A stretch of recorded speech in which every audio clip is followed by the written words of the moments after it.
രാജ്യത്ത് കോവിഡ് കേസുകൾ വർദ്ധിക്കുകയാണ്. സിബി ജോസഫ് ദില്ലിയിൽ നിന്ന് ചേരുന്നുണ്ട്. സിബി, ഏറ്റവും ഒടുവിൽ പുറത്തുവരുന്ന കണക്കുകൾ പ്രകാരം എത്രത്തോളം ആക്റ്റീവ് കേസുകളാണുള്ളത്? എന്താണ് കേന്ദ്ര ആരോഗ്യ മന്ത്രാലയം നൽകുന്ന വിശദീകരണങ്ങളും മുൻകരുതൽ സംബന്ധിച്ച്?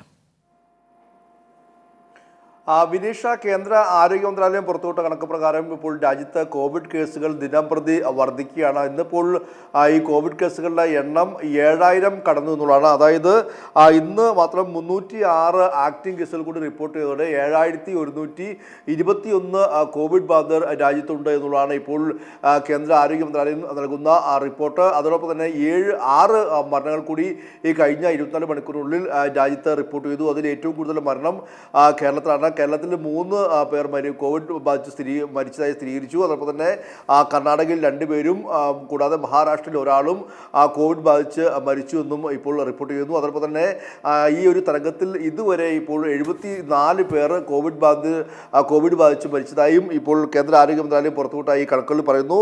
മറ്റൊരു പ്രധാനപ്പെട്ട കാര്യം, ഏറ്റവും കൂടുതൽ കോവിഡ് രോഗികളുള്ളതും കേരളത്തിൽ തന്നെയാണ്. ഇപ്പോൾ കേരളത്തിൽ 2223 കോവിഡ് കേസുകളായി ഉയർന്നു എന്നുള്ള കണക്കുകൾ കൂടി പുറത്തു വരുന്നു. അതുകൂടാതെ മറ്റൊന്ന് ഗുജറാത്താണ്. ഗുജറാത്തിൽ 1000 കടന്ന് ഇപ്പോൾ 1723 ആക്റ്റീവ് കേസുകൾ ഇപ്പോൾ റിപ്പോർട്ട് ചെയ്തിട്ടുണ്ട്. അതുകൂടാതെ ദില്ലി 757, കർണാടക 459, മഹാരാഷ്ട്ര 615, ബംഗാൾ 747 എന്നിങ്ങനെയാണ് കോവിഡ് കേസുകളുടെ ഒരു കണക്കെന്ന് പറയുന്നത്. മറ്റൊരു പ്രധാനപ്പെട്ട കാര്യം, ഒരു പുതിയ വകഭേദം കൂടി രാജ്യത്ത് ഈ കോവിഡുമായി ബന്ധപ്പെട്ടുകൊണ്ട് ഉണ്ടായി എന്നുള്ള റിപ്പോർട്ട് കൂടി പുറത്തു വരുന്നു. അതായത് ഈ ഒമിക്രോണിൻ്റെ വകഭേദമായ XFG-യുടെ സാന്നിധ്യം കണ്ടെത്തിയതായും ഇപ്പോൾ ഇന്ത്യൻ ജീനോമിക്സ് കൺസോർഷ്യം അറിയിച്ചിട്ടുണ്ട്.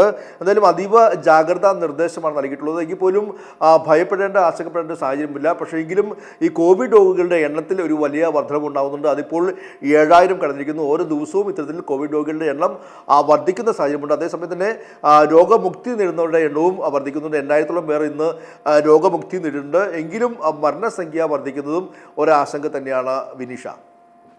ശരി, രാജ്യത്ത് കോവിഡ് രോഗികളുടെ എണ്ണം, ആക്റ്റീവ് കേസുകളുടെ എണ്ണം വർദ്ധിക്കുന്നതായ റിപ്പോർട്ട്. ഏതായാലും ജാഗ്രത പാലിക്കുക, സ്വയം സുരക്ഷിതരാവുക, കരുതലോടെ മുന്നോട്ട് നീങ്ങുക.